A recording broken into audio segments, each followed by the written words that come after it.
Hey y'all, it's your boy back, JB in the building. Another episode of the Relationship Doctor. Yes, sir. Yes, sir. Hope everything's all right out there. Hope y'all doing fine. Hope y'all relationships with whomever are going swell.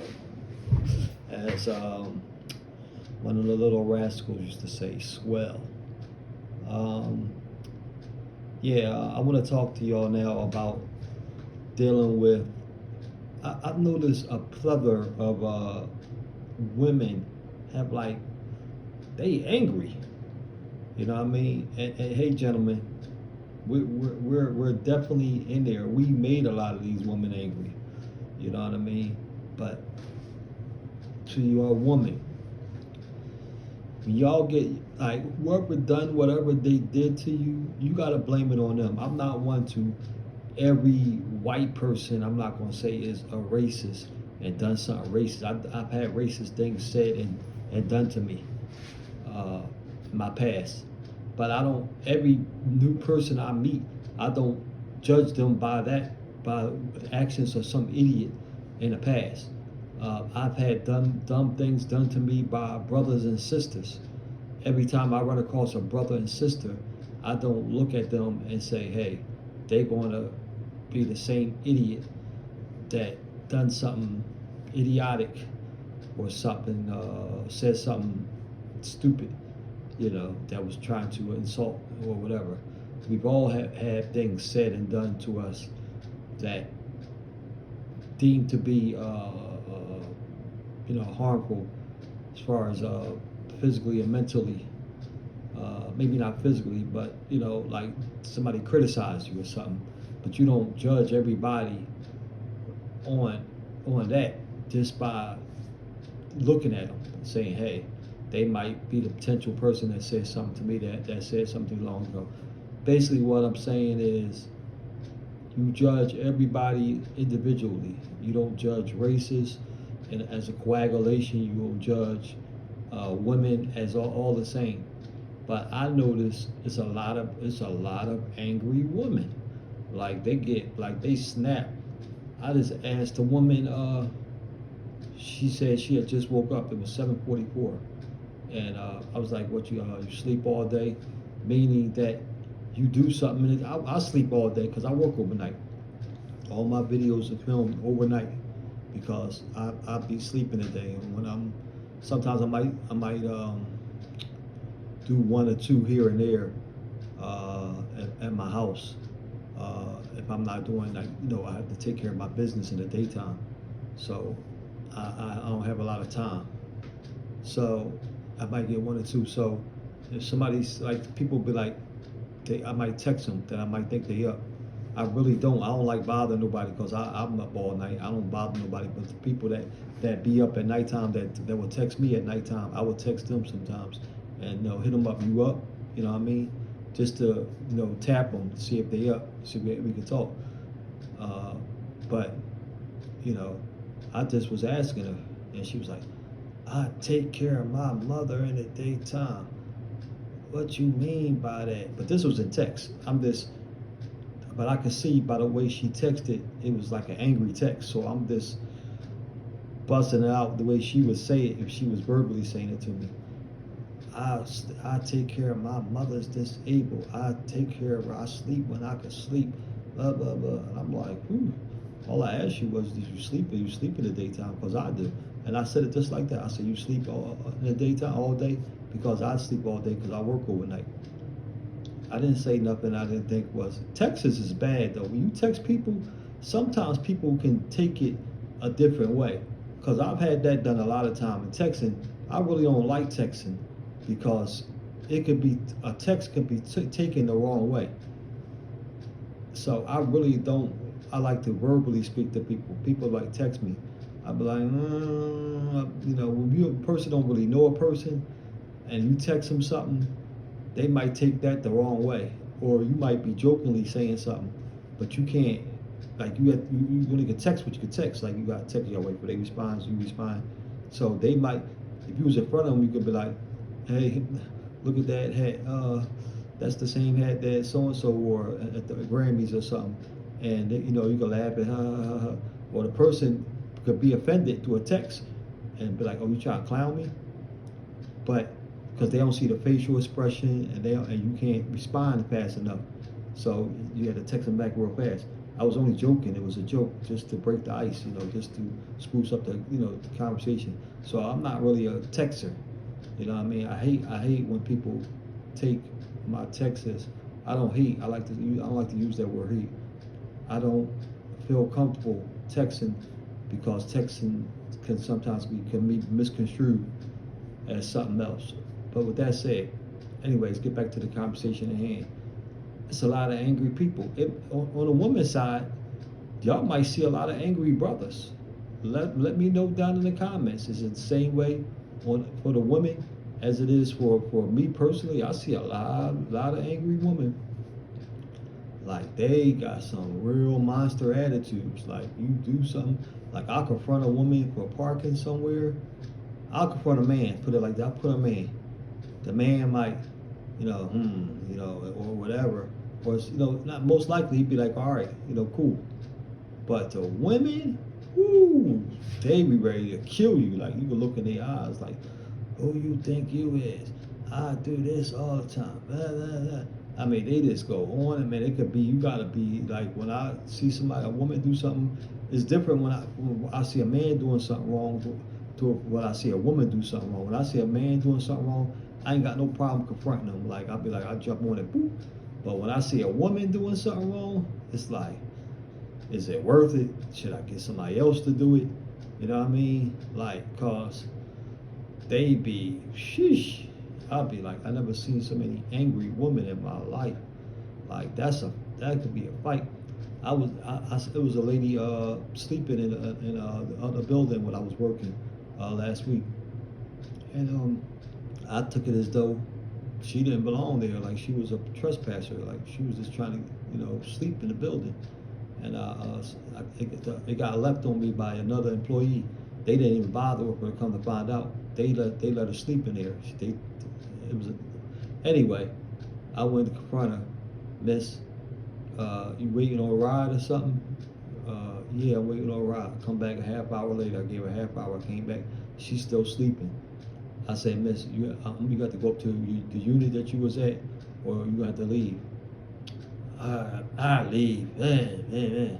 So I called my supervisor, and I told him, I said, I need to call for support to the other guard in the other building, and I was going to videotape me escorting her either outside or up in the elevator to whatever unit she was at, and I was going to videotape it. And plus, I had my witness in case, because women can jam you up. They can say you touched them or you said something inappropriate to them, whatever the case may be. You have to be very careful.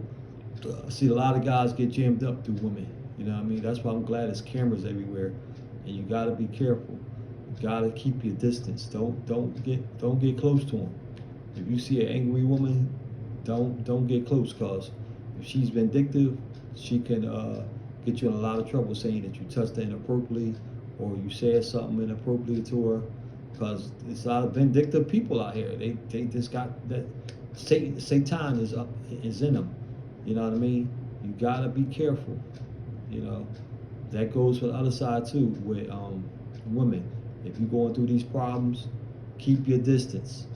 Like don't even engage. I'll be glad if a woman show her true colors when I first meet her in the beginning stages. Then later on, then we got into a relationship, and it's like 6 months later, and we start to feel each other and stuff like that. She knowing some personal things about me. She got my phone number. She know where I live at, etc. And then that angry start coming out, and that vindictiveness start coming out. I had a woman back in the day flatten my tire. She told me later on, she flattened my tire, and I remember vaguely, it was a long time ago, but I remember vaguely when she told me, like I ran into her, she was like, remember that time you had that flat tire when you told me you was home? And I was like, yeah. And I told her I was in Germantown, but I was somewhere else. She's like, yeah, that was me. I flattened your tire. I was like, wow. I was like, call caused me a lot of trouble because it was overnight and there was no place open. And I didn't have AAA. I think I had spare, but I didn't have. I probably I fixed it the next day, but so I wasn't like it didn't like really hurt me, but it was like how about I had to go somewhere or something? How about it was something important? You flattening people's tires. You know what I mean? That's the first time a woman flattened my tires. That happened back to me way before that, maybe about 20 years ago or something like that. Whatever. But anyway, yeah, I'm old here. I'm 55. So 20 years ago I was 35. You know what I mean? So some of y'all young bucks, y'all look, been there, done that. It is coming. You know what I mean? You keep messing with some crazy broads. You better stick with one broad, and she better be dainty. You know what I mean? Dainty. That means womanly. You know, don't act all crazy. Is not, you know, how they say it, act ghetto. You know what I mean? I don't use that word, but that's the word that I'm using. I'm going Ebonics, so you get a picture, paint a picture of what I'm saying, of what I'm talking about. You know, a woman that get violent, that get busy. You know what I mean? However you want to put it. You know what I mean? You date one of those women, and you see her, you know, she see her talk to his girlfriends. Yeah, child, I punched her, and I wish she would have said something to me. That's coming for you too. She waiting for you to say something to her too. You know what I mean? She gonna jump on you. You hear a woman, if I hear a woman talking violent or talking real street and ghetto, using that word vaguely, nobody's no such thing of it, but acting real streety, real violently, you know, like manly, some of them, you know what I mean? I don't mess with those women at all. I don't talk to them. That's exit stage left. Because as soon as something, see, I got my Eagles Cup, go Eagles, Birds this weekend. But anyway, as that is saying said, yeah, I don't mess with them at all. I'm good. Y'all can have them. Listen, they'll dial up. They'll be all precious. Oh baby, oh sweet, make you feel like, oh man, you make you feel like good, and make you feel like, oh she the one. Oh she in love with me.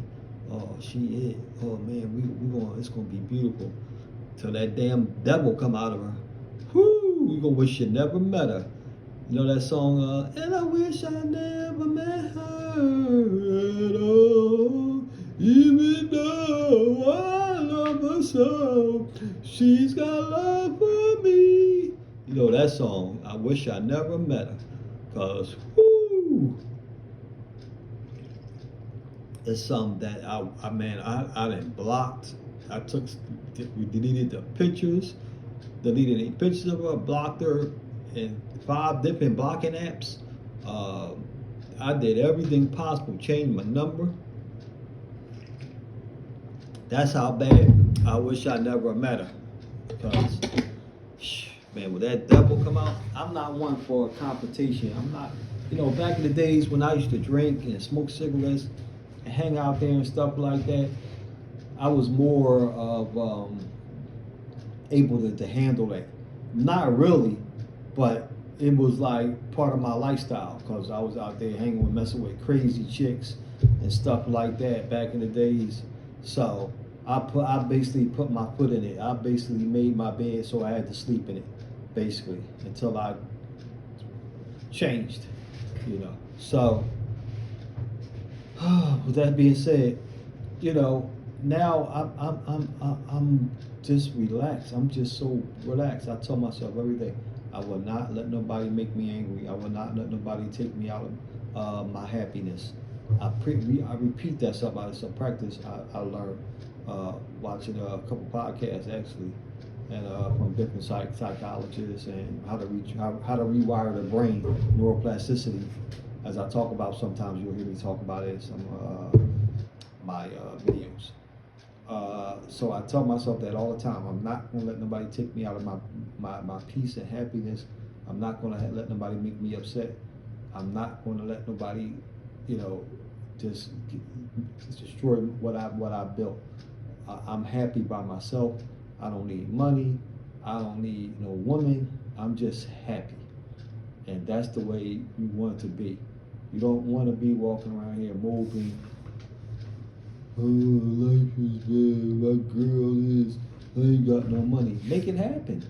Make it happen. Stop picking these bad women and get yourself a job and work hard. And if you're making my money, get a better job to pay more or work harder. Do double shifts. You know what I mean? That double. So whatever you make it. So just imagine you got a job making like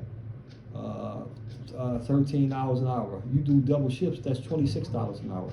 You know what I mean? Now you're making some okay bread. You know what I mean? It's not all. Enough is never enough. I mean, it's enough. It matter how you slice that loaf, and you're not buying frivolous things that you don't need.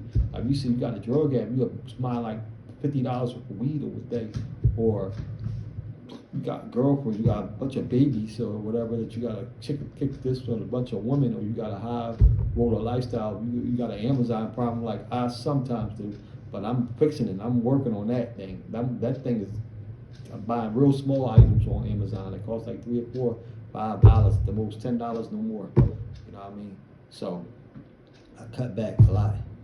I don't buy them big expensive items that I was getting rolled in, you know me, on carts and stuff. Like the episode of the Wayans, buy scooters and TVs and all kinds of stuff, sofas. But anyway, with that being said, you just gonna have to stop spending so much, or stop living that high roller lifestyle. Save your money and eat regular. You know, you ain't got to eat nothing fancy every day. You got to eat shrimp and filet mignon. You know what I mean? Or clams on a half shell and all that stuff. Oysters on a half shell. I mean. So sorry, I had to look. But with that being said, you're going to have to. You're gonna have to, cut your lifestyle, cut your spendings down, and then you'll save money. And you gotta figure it out. I'm in about right now. I'm saving a lot of money because when I retire, I want to have some money when I retire. I'm not counting on Social Security. There's no guarantee you'll get that. You know what I mean? So. You never guarantee. You just gotta have money. I might get hurt. You know what I mean? No. Praise God that I'm in excellent health. I do all kind of tests. Get your health checked out, ladies and gentlemen. Get your health checked out. Don't neglect it. Don't be scared. Listen, you got cancer. You got cancer. So you should know. So they could try to help you. You could get cures. They got all kind of cures out here now, chemo and all kind of pills and all kind of stuff. So catch it when you can. That way you can live and live abundantly. Watch your diet. You know what I mean? Eat healthier. Don't be eating all that garbage food, Popeyes and all that stuff, fried in that nasty oil and all that stuff. And try to eat more fruits and vegetables and stuff like that. But anyway, back to the subject at hand. You don't stop having friends, associate with people that got anger problems. Why would you? Why would you want to be angry? If they not helpable, if they just got little spouts, if they always angry, they always complaining, why put that poison in your bloodstream? Because whoever you associate with, that's going to blend into you. You understand what I'm saying? Just like if you eat something poisonous, you eat the poison, it's going to poison your body. Just like the same way when you hang around and associate with people that's angry and always complaining and always got a chip on their shoulder, it's going to come. It's in you. It's circulating within your realm. You know what I mean? So it's going to mess up your day. It's going to, because all you can think about this angry person, now you angry. You know what I mean? Or possibly if you're not strong enough. You know what I mean? It's not saying don't know them and say hi to them or nothing like that. I'm talking about letting them into your inner circle where you're associating them, hanging them, having phone calls. How you being on the phone with somebody? Yeah, so-and-so, yeah, my so-and-so. And sometimes I was telling this person they live with their family. And I'm telling them, listen, been telling them for years, you got to move out. You grown, you old. Why you still living with your family, first of all? You know what I mean? I ain't been living with my family since I was a young buck. I was on my own since I was like 12, 13 years old. I couldn't do it. I was always, I mean, I'm not bragging or nothing like that, but I worked since I was like really 5 years old. I used to have go through a paper route with an old head on Sundays where I used to make $5 on Sunday. Back then, it was back in 70, 74, you know what I mean, 1974. A long time ago, you know what I mean, $5 went a long way.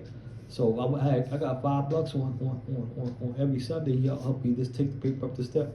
He'll give me $5 and I'll give it to my mom. You know, I grew up poor, not ashamed to say that, but it made me stronger. You know what I mean? I would give them to my mom back then to help out. And you know, if she didn't need it, she would let me, you know, keep it, or I would keep it. Didn't make no difference. I helped out my family all when I was young. I went out there and worked and brought the money back in. I could have bought